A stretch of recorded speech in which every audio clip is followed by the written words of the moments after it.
व्याख्या प्रगति सूत्र के 1.9 में कालस्त्यवेशी पुत्रनगार भगवान पार्श्वनाथ के परंपरा शिष्य, उन्होंने तीर्थंकर महावीर के स्थविर भगवान से उन्हें ज्ञात नहीं था, इसलिए कड़ी परीक्षा लेने के लिए प्रश्न पूछे, क्या आप आत्मा का अर्थ जानते हैं? क्या आप आत्मा का प्रयोजन जानते हैं?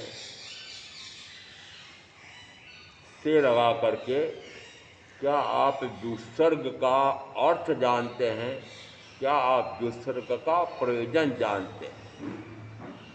6 और 6 12 प्रश्न एक साथ पूछे हैं और स्थविर भगवंत ने एक पंक्ति में उत्तर दिया, आया समयस्थ अट्ठे जावूसगम। कि आत्मा ही सामायिक है, आत्मा ही सामायिक का प्रयोजन है, यावत विसर्ग। इसका अर्थ है कि सामायिक का फल आना चाहिए आत्मा की सर्वविशुद्ध सत्ता, मां सत्ता। 2 प्रकार की सत्ता मानी जाती है, एक अवान्तर सत्ता, एक मां सत्ता।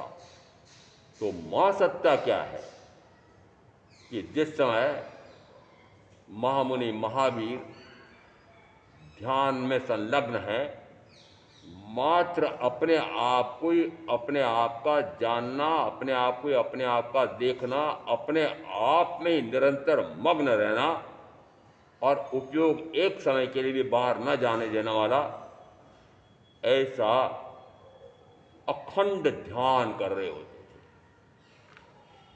उस समय अंदर से आवाज आती थी,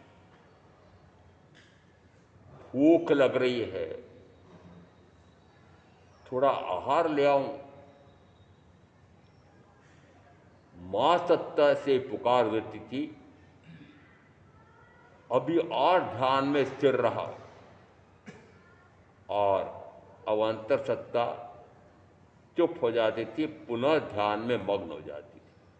एक अंतर्द्वंद अंदर ही अंदर चल रहा है। वो अंतर्द्वंद किससे चल रहा है? अपनी आत्मा से। वो शुद्धात्म स्वरूपी आत्मा वह कहती थी कि निरंतर ध्यान में स्थिर रहो, जब तक पूर्ण ज्ञान प्रकट न हो जाए, जब तक केवल ज्ञान प्रकट न हो जाए, तब तक निरंतर ध्यानस्थ रहो।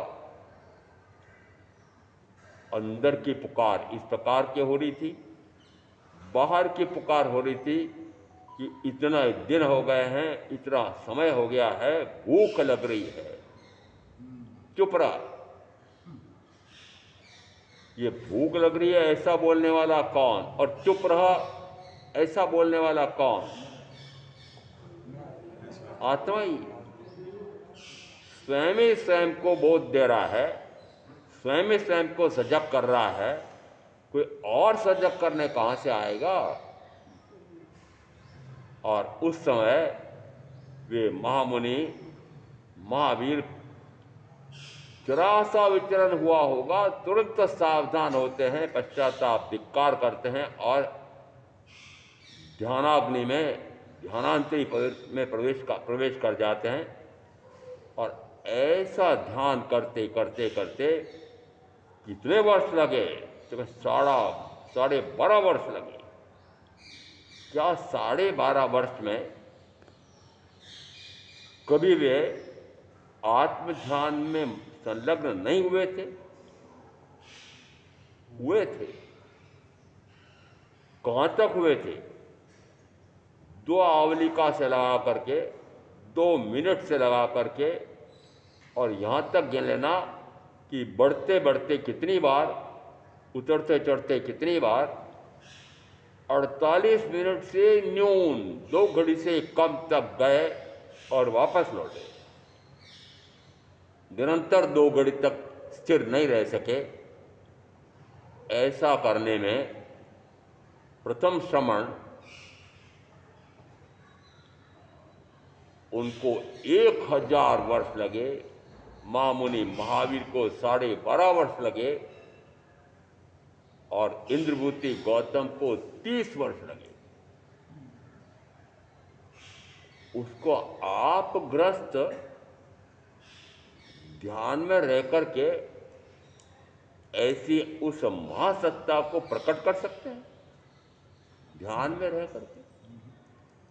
बड़े ध्यान करने वाले हो गए आजकल, और बड़े ध्यान करने वाले, ऐसे ऐसे ध्यान कराने वाले महारथी हो गए हैं कि वे ऐसे रागी देशी मोइयों से बड़े बड़े उद्योग धंधे कल कारखाने लगा करके करोड़ों रुपए की कमाई करने की ऐसी तृष्णा वालों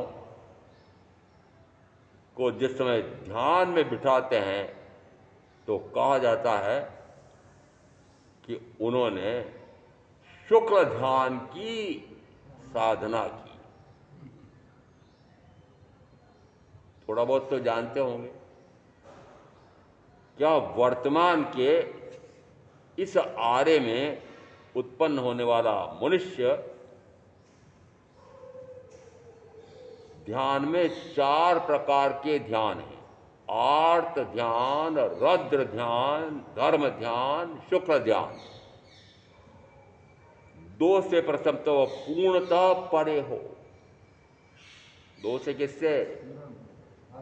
आर्त ध्यान और रौद्र ध्यान। जिस समय आप ध्यान में बैठते हैं, आपके ध्यान बता दूं मैं, नवकार मंत्र का ध्यान, इच्छा कारणम का ध्यान, लोगस की पार्टी का ध्यान। किसका? पार्टी का ध्यान। तो वह लोगस की पार्टी शब्द रूप है, शब्द रूप है। और ये ध्यान क्या है? शब्दातीत, जो शब्द में व्यक्त नहीं किया जा सकता, जो शब्दों से प्रकट नहीं किया जा सकता है, ऐसा वह ध्यान। क्या वो ध्यान इस प्रकार के ग्रस्त कर सकते हैं? बड़ा चाव हो रहा है आजकल ग्रस्तों में भी। मैं भी मेडिटेशन करती हूं। इसका कौन बोल रही है? आप? अरे आप बोलते हो कि नहीं? बहने बताओ, मैं भी मेडिटेशन कर रहा हूं। कौन बोल रहा है? सुशील जी बोल रहे मेडिटेशन कर रहा हूं। मैंने कहा करोड़ों का व्यापार करके और करोड़ों के वारे न्यारे करने वाले ये भ्रष्ट ये ध्यान कर सकते हैं और शुक्ल ध्यान कर सकते हैं? हा? ये कहां से आ गया शुक्ल ध्यान?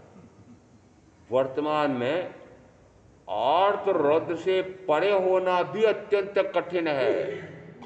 किससे? आर्त ध्यान रौद्र ध्यान से पहले परे हो और उसके बाद प्रवेश होता है धर्म ध्यान में। और वो धर्म ध्यान क्या है? तो हमारे यहां एक आया है अनुप्रेक्षा। स्वाध्याय के 5 भेद करते हैं। बोलो।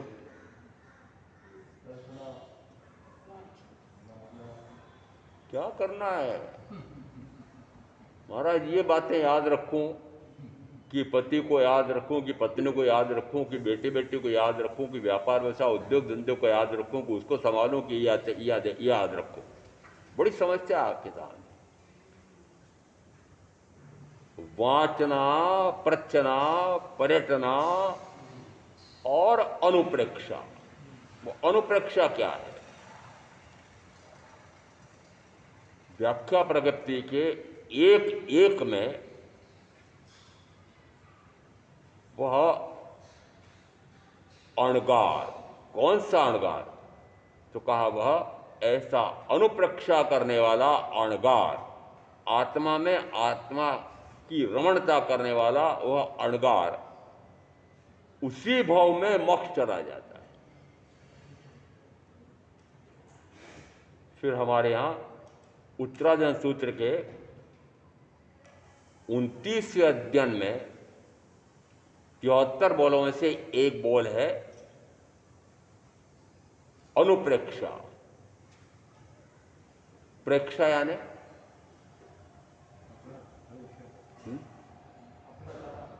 प्रेक्षा यानी देखना। किसको देखना? संलेखन, संलेखना। तो संलेखना है क्या? अपने आप को, अपने आप की ही उस ज्ञान गुण से जानना, अपने आप के उस दर्शन गुण से देखना। अभी चूंकि देखने की बात आ रही है, तो देखना क्या आत्मा का त्रैकालिक स्वभाव नहीं है? दर्शन गुण किसका गुण है? आत्मा का, शरीर का? शरीर के वर्ण, गंध, रस, स्पर्श, इन गुणों में से आत्मा के ज्ञान, दर्शन, सुखवीर नाम के गुणों को प्रकट करना चाहते हो। अभी वर्ण, गंध, रस, स्पर्श, उससे ध्यान हटता है। वर्ण, गंध, रस, स्पर्श के पुतले इस शरीर से, पुतली इस पत्नी से ध्यान हटता है। बताओ से हटता है क्या? ध्यान करती हूं, ध्यान करता हूं। कहां से ध्यान कर सकते हो? अभी आपका तो पूरा का पूरा ध्यान कहां लगा हुआ है कि कैसे पांच इंद्रियों के सुख अधिकाधिक भोगूं, उसके लिए कैसे अधिकाधिक सुख साधन सुविधाएं जोड़ूं, उसके लिए कैसे अधिक से अधिक ऊंची से ऊंची पढ़ाई करूं, फिर अधिक से अधिक ऊंचे से ऊंचा पैकेज प्राप्त करूं, फिर ऊंचे से ऊंचा उद्योग धंधा लगाऊं, कल कारखाना लगाऊं, और करोड़ों अरबों का धन कमा करके और पांच इंद्रियों का चक करके, डट करके भोग भोग भोगलक्षी। क्या इस प्रकार से आत्मलक्षी साधना कर सकता है, जिसमें आत्मा के वैशिष्टपूर्ण गुण प्रकट हो जाएं? अभी चूंकि संलेखना अनुप्रेक्षा की बात आ रही है, इसलिए अनुप्रेक्षा, अनु तो उपसर्ग है और प्रेक्षा का अर्थ होता है देखना। देखना किसको? कि अपने आप को। तो फिर जो अभी बाहर में देख रहे हैं, शरीर को देख रहे हैं, इस शरीर से जुड़ी हुई पत्नी या पति को देख रहे हैं, ये बेटे बेटी को देख रहे हैं, ये मकान दुकान कल कारखानों को देख रहे हैं, उनका देखना बंद हो रहा है?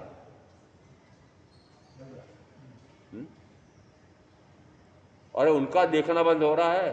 अनुप्रेक्षा में प्रवेश करना चाहते हैं। प्रेक्षा यानी देखना, और देखना नाम का गुण मेरा आत्मा का त्रैकालिक गुण है।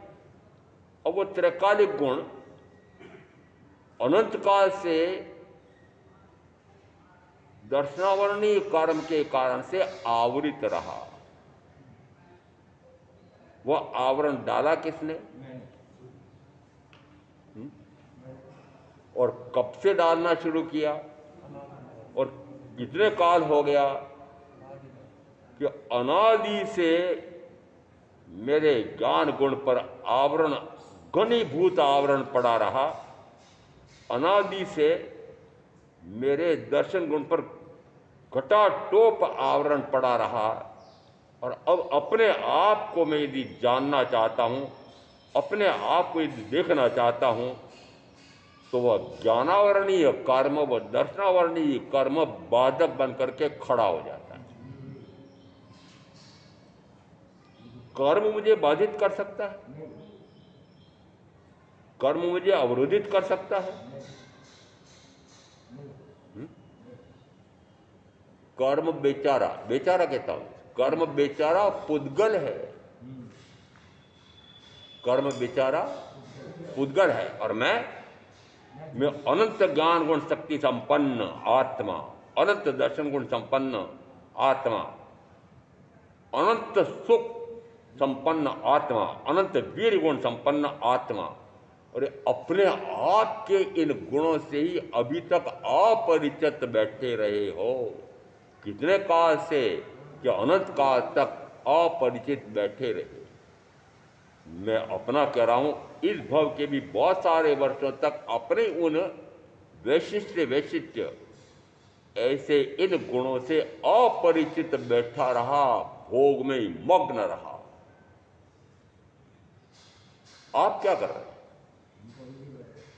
आपके बेटे बेटी क्या कर रहे हैं? पर आज हमारी बात पूछ रहे हो कि हमारे बेटे बेटी की बात पूछ रहे हो? मैंने कहा दोनों की पूछ रहा हूं।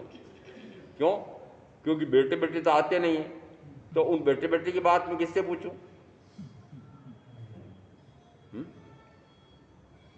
अच्छा, उन बेटी बेटी को उस प्रकार की पढ़ाई में झोंका किसने?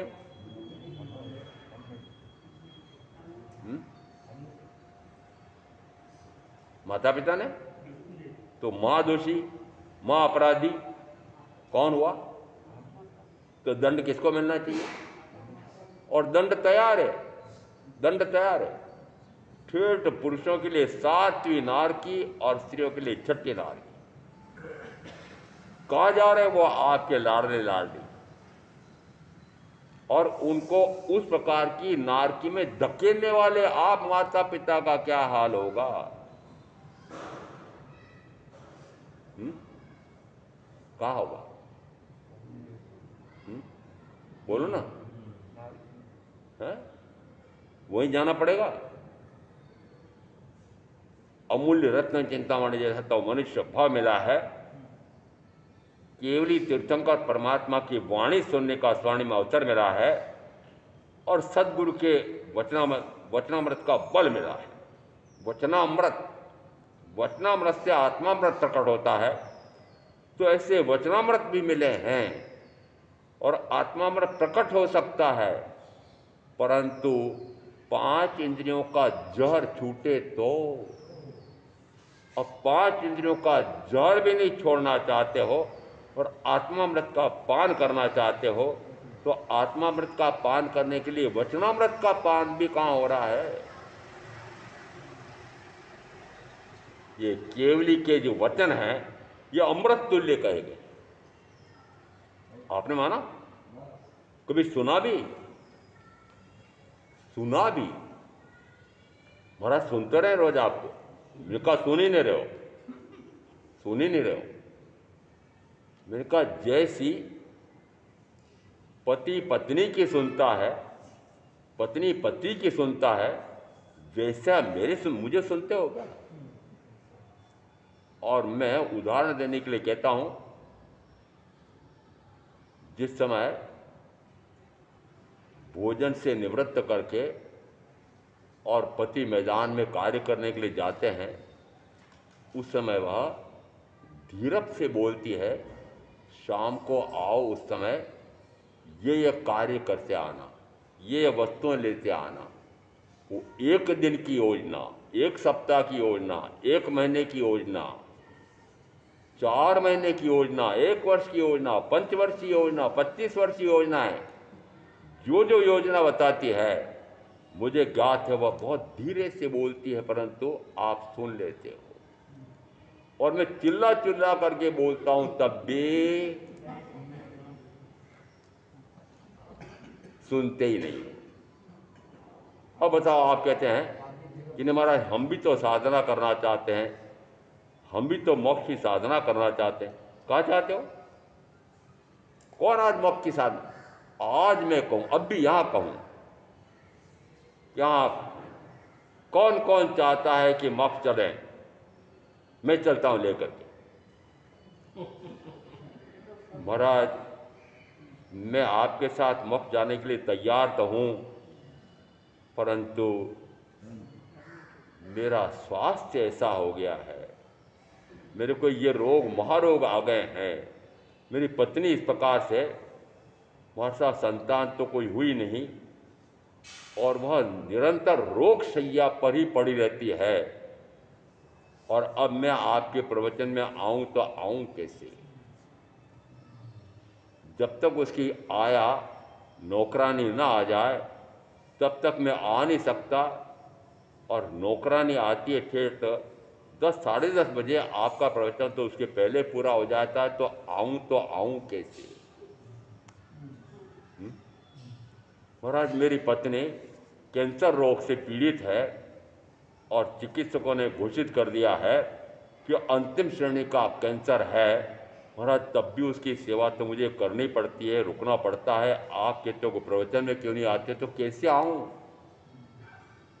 महाराज, मकान भी अधूरा पड़ा हुआ है, मकान बना हुआ तो है, वो कोटा घिसे पत्थर का तो बना हुआ है, बढ़िया बना हुआ है, चिकना है, परंतु महाराज पत्नी ने मांग की है, मेरी देरानी, मेरी जेठानी, मेरी पड़ोसन, उसके तो संगमरमर का बन गया है, संगमरमर का बनवा दिया।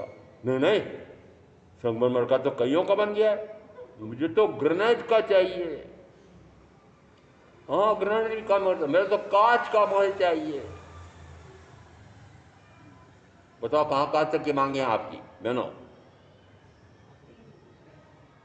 और अब आपसे पूछ रहा हूं, आप जो जो कामनाएं, जो जो बातें रख रहे हैं पति के सामने,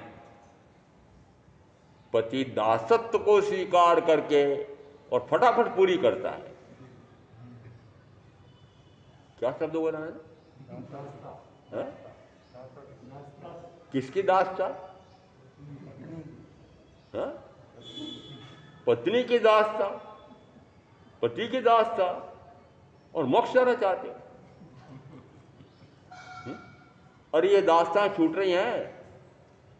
यदि इस दास्ताओं से मुक्त नहीं हो सकते तो मोक्ष कहां से होगा?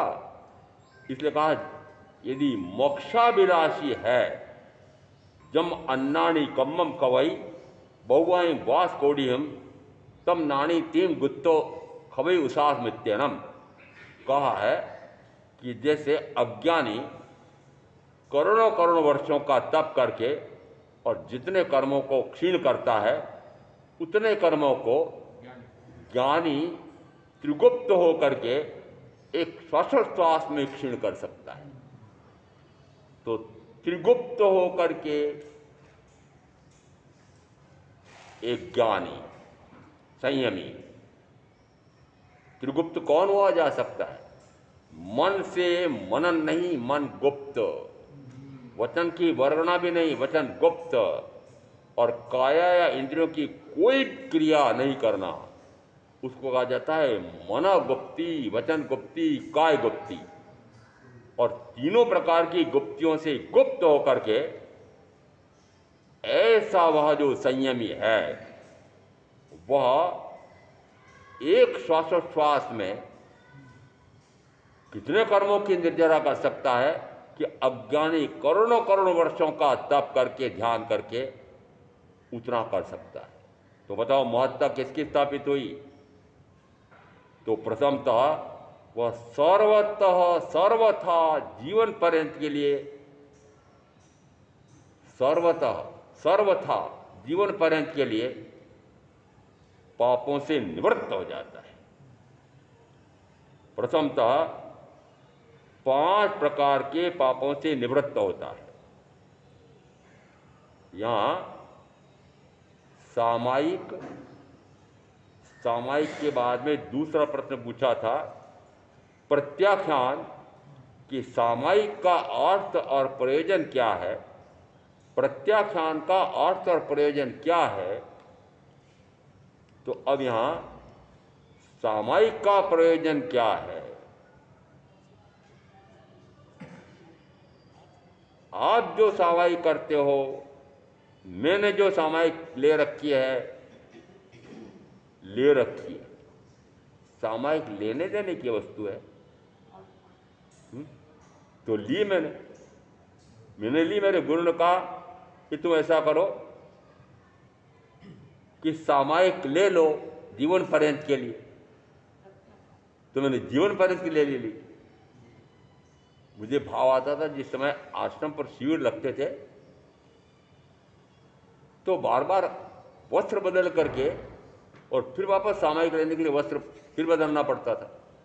मैंने कहा, ये वस्त्र बार बार बदलने की झंझट कब तक रहेंगी? तो क्या किया, अब ये एक बार पहन लिए, अब इनको बदलने की झंझट ही नहीं है। आप इस प्रकार के वस्त्र पहनना चाहते हैं? अभी वस्त्र पहनने की बात कर रहा हूं, आगे की बात अभी नहीं कर रहा हूं। पर मैंने कहा मात्र ये वस्त्र भी पहनना चाहते हैं क्या?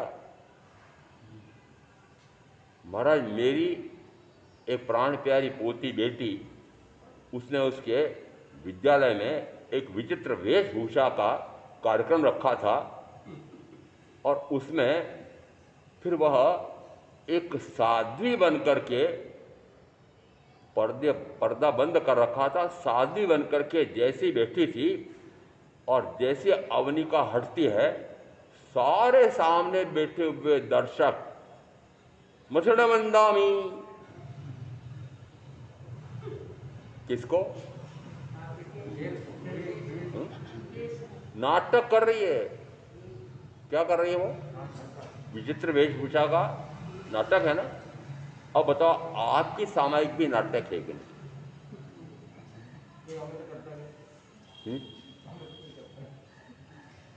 अरे बताओ सही, नाटक है कि नहीं?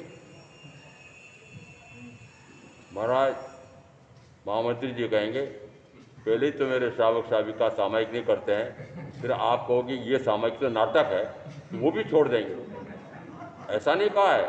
कौन सी सामायिक करो?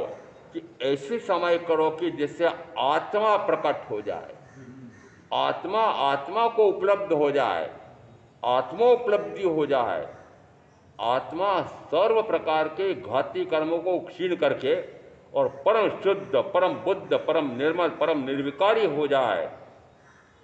ऐसी जो सामायिक है, वह सामायिक, उसको सामायिक कहा है। उत्तर किसका था?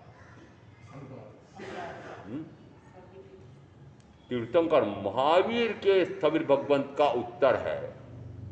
और प्रश्न किसका था? कि भगवान पार्श्वनाथ के परंपरा शिष्य कालसेवी अनगार का प्रश्न था। तो उत्तर क्या दिया? कि सामायिक का अर्थ क्या है, सामायिक का प्रयोजन क्या है। तो फिर कौन सी सामायिक हुई? ये 2 करण 3 योग से 48 मिनट 1 मुहूर्त की सामायिक। उससे आत्मा उपलब्धि होगी, उससे आत्मा का त्रैकालिक शुद्ध स्वरूप प्रकट होगा, उसका आत्मा का अनंत आनंद का अनुभव आएगा। आत्मा का अनंत अनुभव आ जाए तो 5 इंद्रियों का भोगों का अनुभव छूट जाए। महाराज, मुझे ऐसा सौदा नहीं करना, मुझे ऐसा सौदा नहीं करना। मैं जिस समय भूले भटके पूर्व के किसी भाव में तीर्थंकर की सभा में चला गया और उस समय तीर्थंकर बोल रहे थे आत्मा में ही सुख है, आत्मा में अनंत सुख है। इन 5 इंद्रियों के माध्यम से मिलने वाला सुख तो उसकी तुलना में तुच्छ है। इन 5 इंद्रियों के माध्यम से मिलने वाले सुखों को छोड़ो, उनसे तो विमुख हो जाओ और आत्मा के सुख का अनुभव करो। वह अनुभव अनंत गुणा सुख देने वाला है।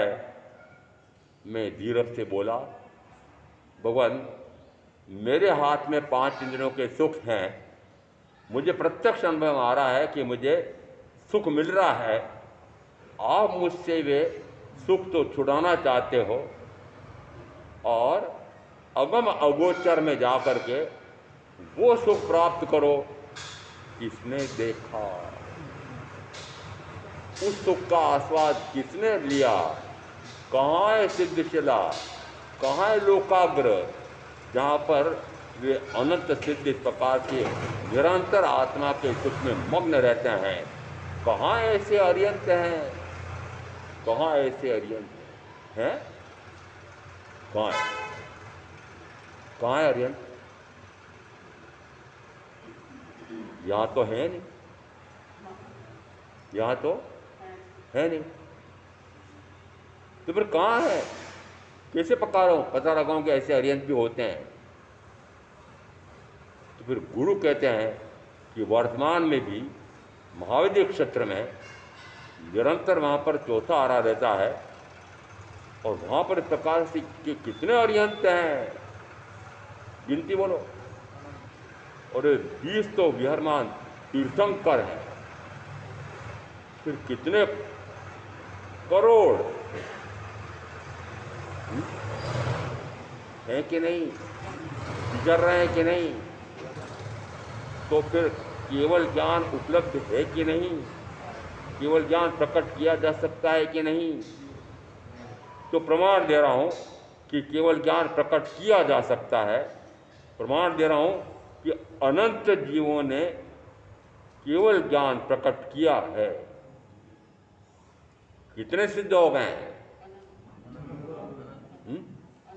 अनंत सिद्ध हो गए। जो कार्य अनंत कर सके हैं, मैं नहीं कर सकता। परंतु पुराने साधु दृष्टांत देते थे, वो दृष्टांत याद तो, वो पुराने साधु तो बोले वो जो दृष्टांत देते थे अब वो संभव नहीं, देखना संभव नहीं है, परंतु फिर भी देना तो पड़ेगा कि जिस समय बहन गट्टी फेरती है आटा पीसने के लिए, गेहूं की एक टोपली भर रखी है, एक मुट्ठी ली, एक हाथ से तो वो ऊपर के पाट को निरंतर तेजी से घुमा रही है और दूसरे हाथ से वो दाना डालती है। अब दाना, वो पाट तो तेजी से गोल गोल घूम रहा है और वो सारे दाने उसमें गिर जाए, जरूरी नहीं है। कोई दाना उछल करके पाट में गिर गया या पाट से बाहर गिर गया, वह तो बच जाता है और बाकी सारे दाने गट्टी के दो पाट के बीच में पिस जाते हैं। तो वो एकाध जो दाना उछल जाता है, वो नमूना एक आपके सामने बैठा हुआ है।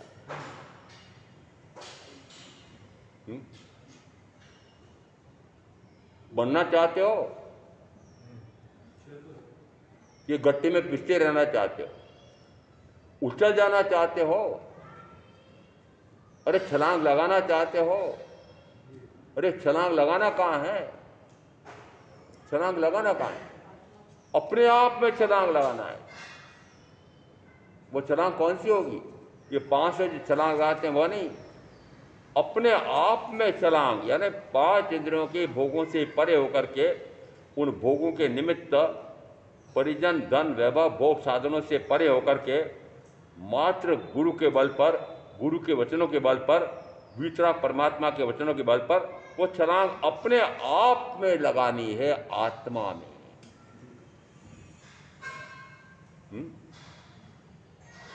वो छलांग लगाने की शक्ति है कि नहीं? शक्ति तो है, शक्ति तो है, परंतु कहा जाता है कि जिस समय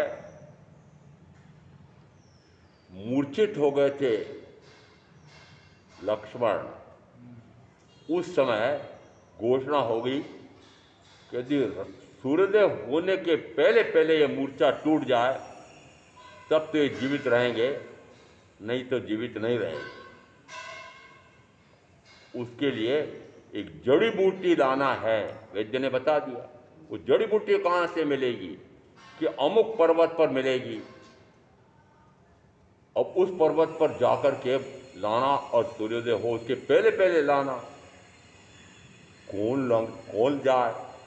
उस समय किसी ने सावधान किया, हनुमान जी को अपनी शक्ति का बोध कराया। अरे हनुमान, तुम्हारे पास तो इस प्रकार की शक्ति है कि तुम इस प्रकार की उड़ान भरो कि कुछ क्षणों में तुम उस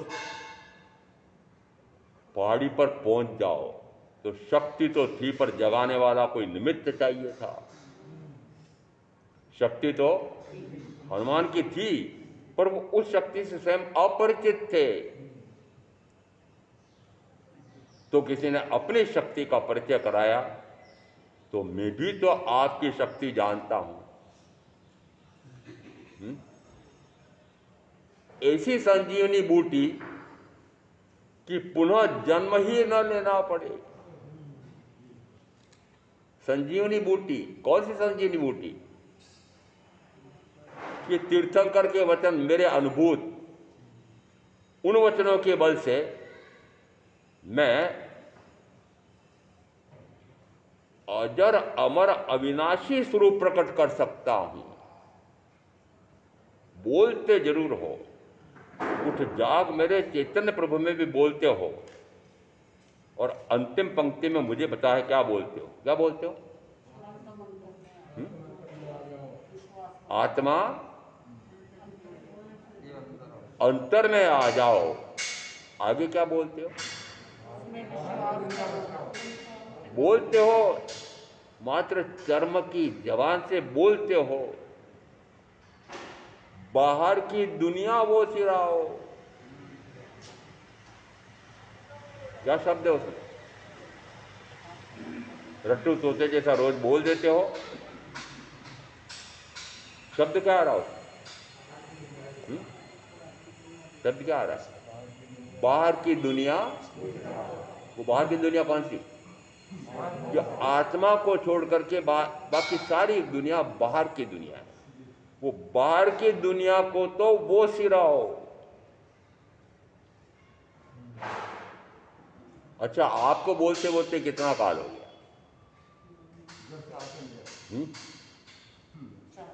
पूरी के चौमासे में भी बोली थी। हाँ, मुझे याद है। पूरी के चौमासे में भी उठ जाग मेरे चैतन्य प्रभु बोला जाता था, बुलवाया जाता था। और अभी बुलवाने वाला तो नहीं बुलवा रहा, परंतु फिर भी बोला जा रहा है, बोला जा रहा है ना।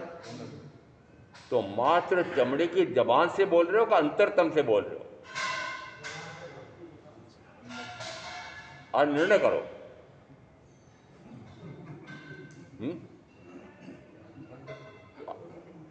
क्या निर्णय करो?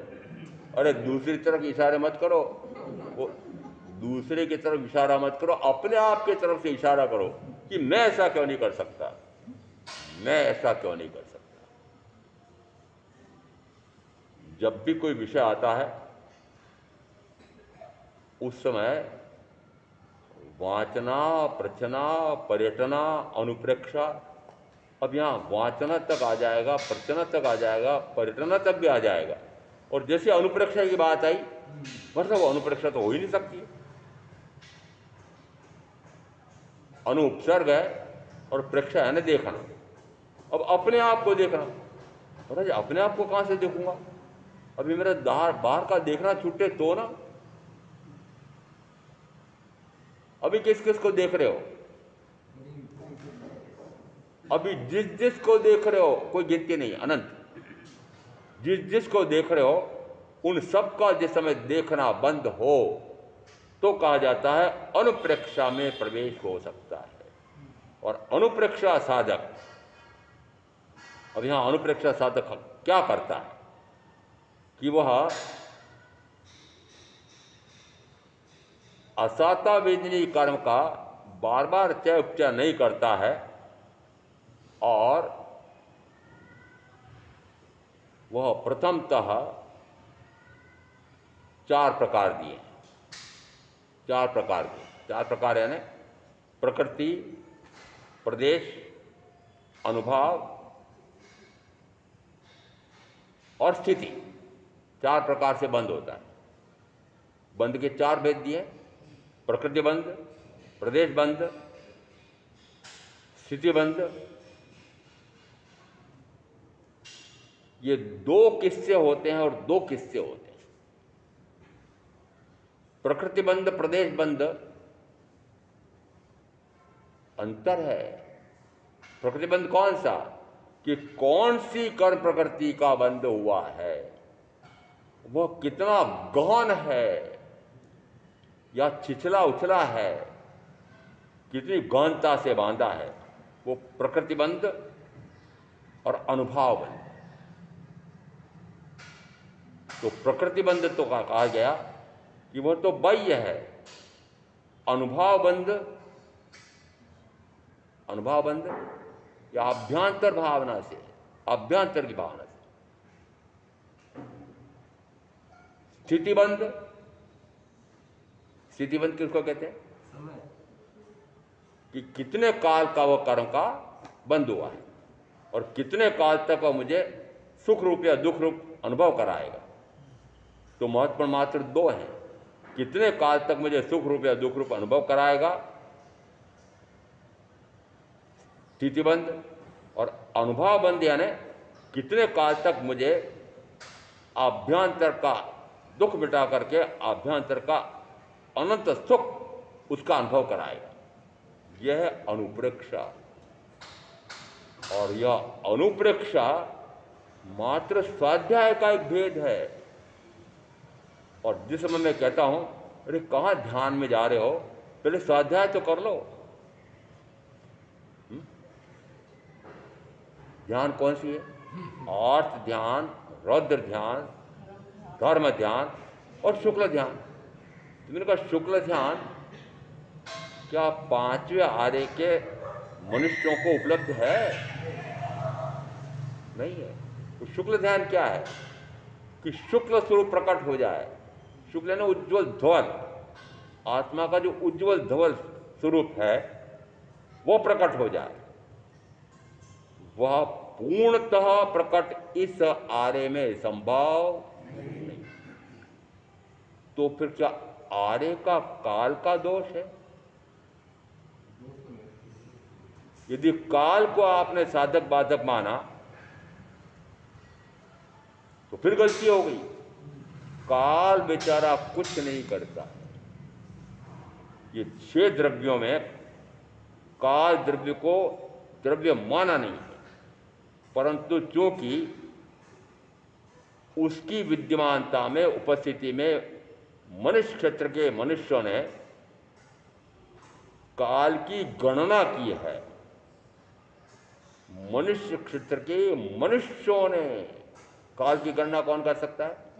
मात्र मनुष्य। देव भी तो गिनते होंगे कि मेरे न्यूनतम 10,000 हैं, अधिकतम 33 सावरकम है, तो गिनती करता होगा ना। नारकी भी करता होगा ना, ये तिरिंज भी करते होंगे ना कि मेरे 20 वर्ष हैं, मैं जन्मा था, अमुक दिन जन्मा था, मेरा 1 वर्ष पूरा हो गया है। वो तिरिंज भी पंचेंद्र तिरिंज किए वर्षगांठ मनाते होंगे ना। मनाते हैं क्या? अर्थ क्या निकल रहा है कि 3 गति वालों को तो गणना करना ही नहीं आता है, और उन 3 गतियों की भी गणना करने वाला मनुष्य है। कौन? काल की गणना किसने की है? मात्र मनुष्य ने। तो चूंकि व्यवहार काल है तो फिर आचार्यों ने, अब देखो ना, आचार्य बोल रहा हूं, आचार्यों ने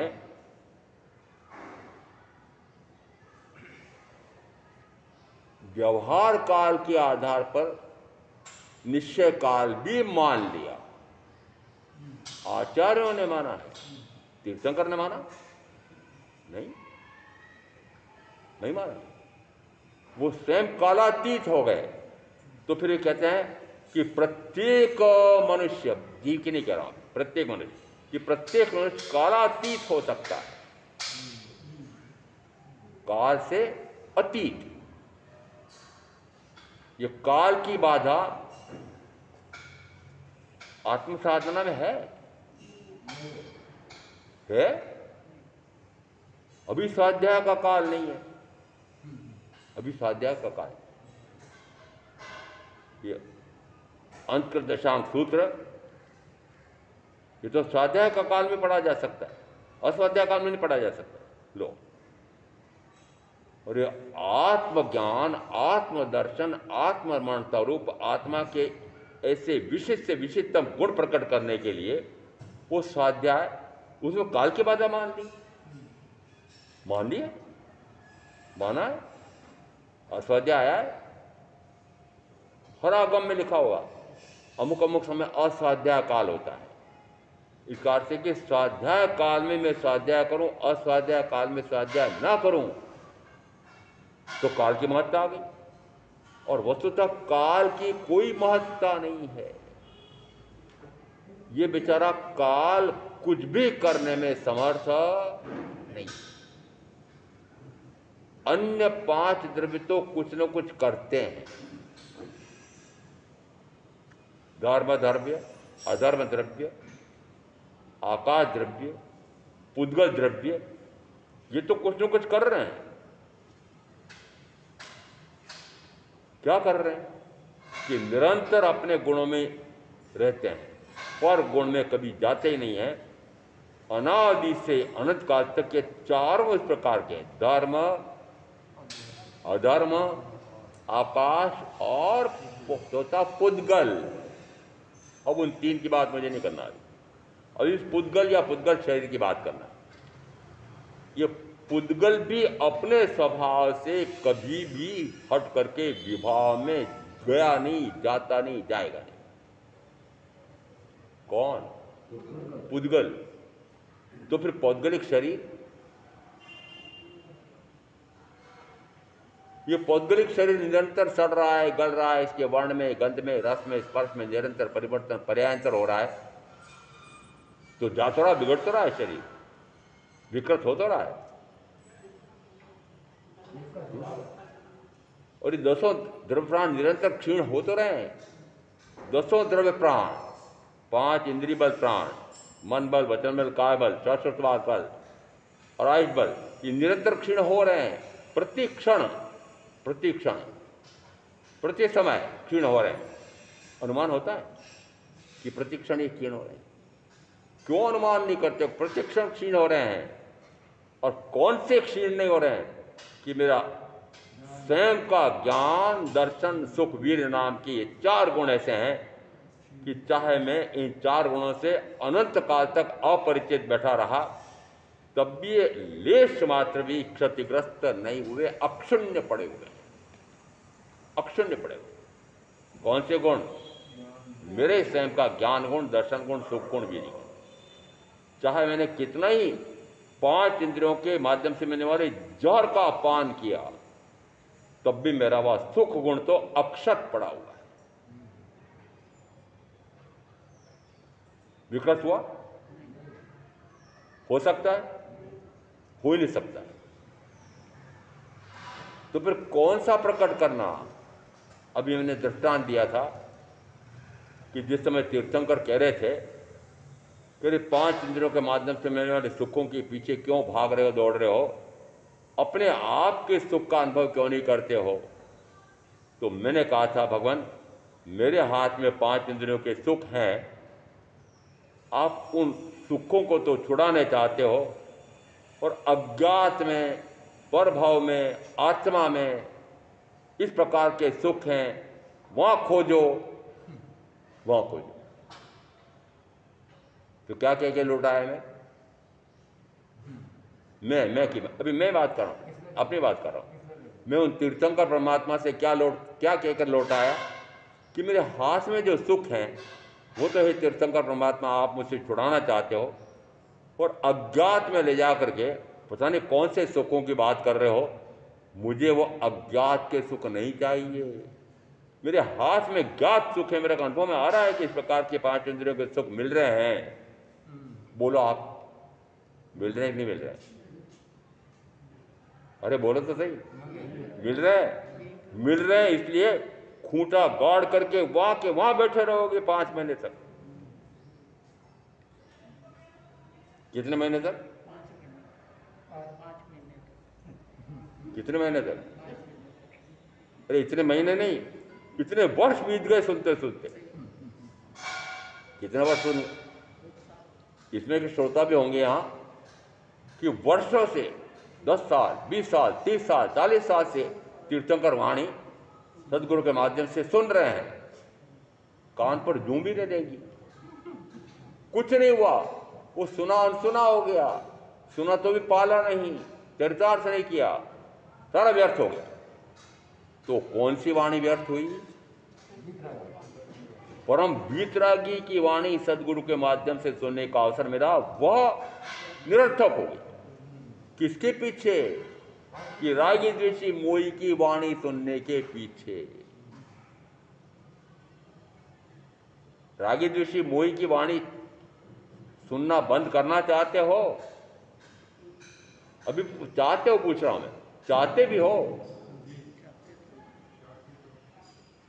अरे कोई तो बोलो भाई में, बहनों में। और बोल भी रहे हो तो झूठ बोल रहे हो, साफ बोल रहा हूं। बोल भी रहे हो तो झूठ बोल रहे हो। मेरे सामने झूठ बोलोगे और मानोगे तो रागी द्वेषी मोही की वाणी को ही सत्य मानोगे। और जब तक उनकी वाणी को सत्य मानोगे तब तक निरंतर अनंत चतुर्युग का परिभ्रमण होगा। और एक बार ज्ञानी की वाणी पर विश्वास करके और उस वाणी के अनुसार आपने अपनी चर्या बदल दी हो तो निश्चित मानना कि चारों गतियों से मुक्त होने का परम सौभाग्य प्रकट हो जाएगा। और वह पुरुषार्थ भी मेरे हाथ में। कौन सा पुरुषार्थ? अपने आप को जानना, अपने आप को देखना, अपने आप में निरंतर रमण करना, अपने आप के स्वयं के सुखों में निरंतर मग्न रहना, यह भी मेरे हाथ में है। और 5 इंद्रियों के माध्यम से मिलने वाले सुखों का भोगना, यह भी मेरे हाथ में है। दोनों लड्डू। महाराज, आप हमको ये जो ऐसा आत्मा प्रकट करके, मोक्षात प्रकट करके और जन्म से मुक्त हो जाऊं, यह लड्डू भी दे दो। और मेरे हाथ में जो 4 इंद्रियों 5 इंद्रियों को भोग भोग करके और अनंत जन्म मरण का लड्डू है, मेरे एक हाथ में वह लड्डू है, मेरे पास दूसरा हाथ भी है ना। अब दूसरा हाथ में वह लड्डू मुझे दे दो, फिर क्या करोगे? कौन सा लड्डू को भोगोगे? ये तो बता दो जरा। कितना ही बोलता रहूं मैं, एक नहीं, जितने समासा करने वाले आते हैं वे कहो, कि जितने शेष काल में आते हैं वे कहो, वो निरंतर आपको कहते हैं कि मोक्षोपाय करो, ऐसा साधन करो कि मोक्ष प्राप्त हो जाए। और मोक्ष की प्राप्ति के लिए शुभ भाव से भी परे हो जाओ और अशुभ भाव से भी परे हो जाओ।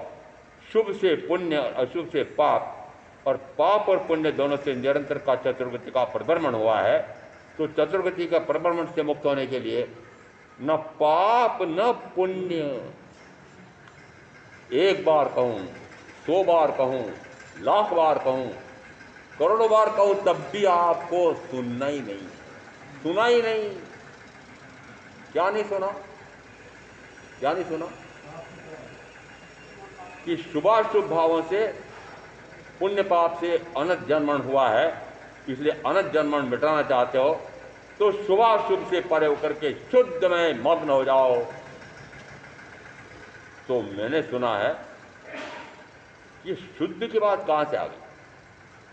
उपयोग तो एक प्रकार का होता है, शुद्धोपयोग और शुभोपयोग, अशुभोपयोग, 2 प्रकार के 3 प्रकार के भेद किसने कर दिए? समय सार है। अरे समय सार मिथ्या सार है। समय सार ने इस प्रकार की व्याख्या कैसे कर दी? समय सार शुद्धोपयोग की बात भी करता है, अशुद्धोपयोग की बात भी करता है।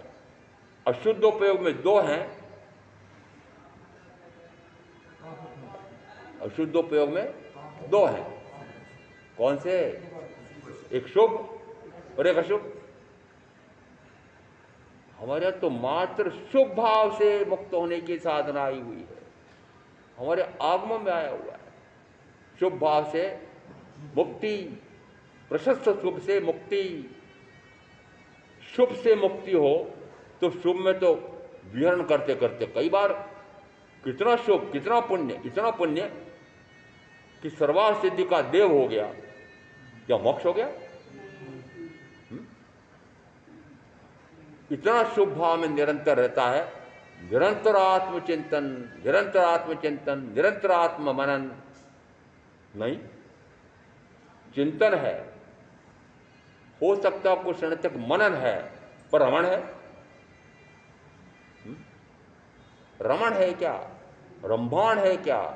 अपने आप में रंभाण है क्या? स्वयं में रम जाऊं, डट जाऊं, जम जाऊं, रम जाऊं, ऐसा हो रहा है क्या?